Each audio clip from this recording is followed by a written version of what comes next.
This is Claudine Griesel, and I am working with a coach with owner of Waterborn Swimming as part of my this is one of the videos that I'll be. Here is Peter, who are some of the people in the squad. Well, people see a coach as someone who teaches skills and gives instructions. The role of the coach is much broader than that. Peter not only teaches correct swimming techniques, including body position, breathing, stroke mechanics and turns, but he also develops an individual plan for every swimmer. Behind the scenes, Peter works closely with his other assistant coaches, support staff and gala coordinator to ensure that training and competitions run smoothly.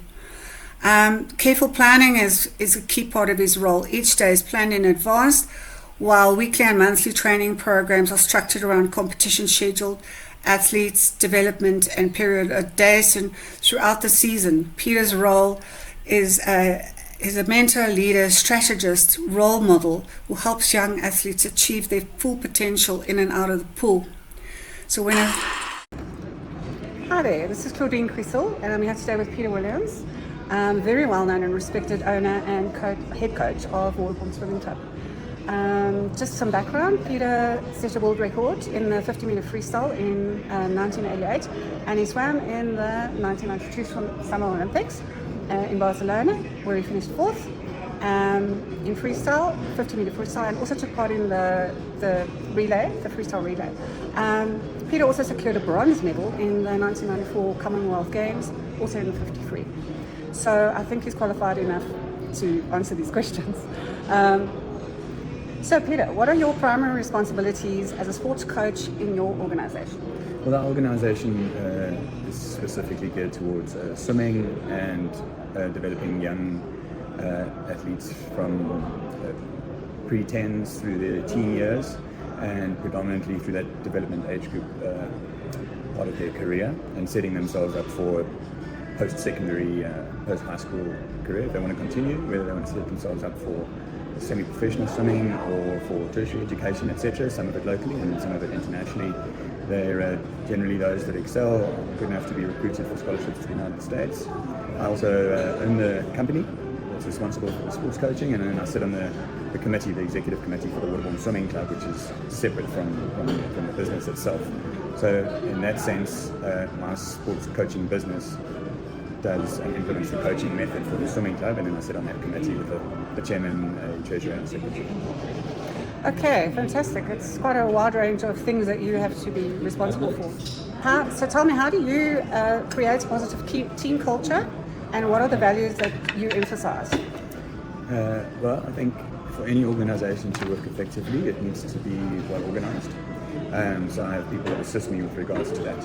So I try and set up the sports coaching company itself, that I have administrative assistance, the implementation of the management of the business itself, so that I don't get overly distracted. I make the final decisions, obviously, and I also employ someone to look after the financial area of the business, so that I'm, again, not to be too distracted, so that I can concentrate on leading the company, setting the value and cultures for the company, but then also that I can be open-minded and have enough energy to be patient and kind and generous to the swimmers themselves and the parents.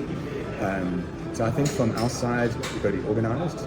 We've got to understand that we're in a development program, which might mean that we're with these children for 6 or 8 or 10 years, and in turn we might be with those families for a long time. So we have to stick to what we do and what we promise to do and what we set out to do, which is good coaching in a team environment, educating parents so that they can understand and support their children, teaching kids how to strategically put races together, and then of course train very accurately, all inside an ecosystem where they have their academics as their priority and sport and swimming success is secondarily. Yeah. So they're balanced. You've actually answered a few of my questions now. One thing that I was wondering is, does Waterborn try and help some previously disadvantaged swimmers? At different times, we've supported various previously disadvantaged swimmers and coaches and mentored and developed them. At the moment, we probably, by virtue of my age and my experience, we have a much smaller operation than we did before. And we only have 2 centres, both of which are Virgin Actives. And we have a single coach at each centre. So probably more focused with what we set out to do, but not really getting involved in too many things outside what our primary responsibilities are. Similarly, we have a number of previously disadvantaged swimmers at both Bel Air Virgin Active and at Randburg Virgin Active. And those swimmers have probably sought after us and found us and sought our advice and guidance. Oh, that's fantastic. So I'm going to keep it a little bit shorter than I wanted to, but I'm going to end with this one. What would you say to a 14-year-old novice swimmer who really has the right attitude and wants to be a competitive swimmer? Yeah, maybe just to help define that a little bit. If one assumes that child is being in a swimming program, so whether that child, that 14-year-old, just comes through my swimming program and I've developed him pretty much organically inside our method and mentored him, I might have a different answer from someone who's come from outside of swimming, from another sport, and the answer might be different for someone who's come from a different swimming coach in a different club, who might have a different ethos, who might have a different method, and might have a completely different objective for their business and agenda for that child.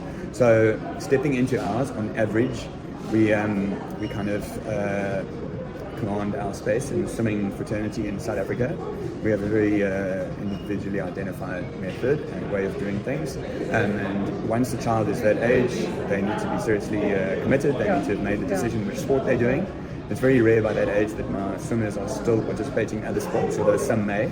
But by that stage, I would encourage specialization and get them to understand that there's going to be a certain amount of compromise. With their social time, they're going to have to probably up their commitment, even if they have been into swimming or sport generally. We're very focused, and we very much adopt the attitude that if you are with us, it's because you want to excel and you want the right people to be in charge of your career going forward. But it's going to mean that you're going to have to be very committed to what we're doing. And it's tough, you have to sometimes give things up.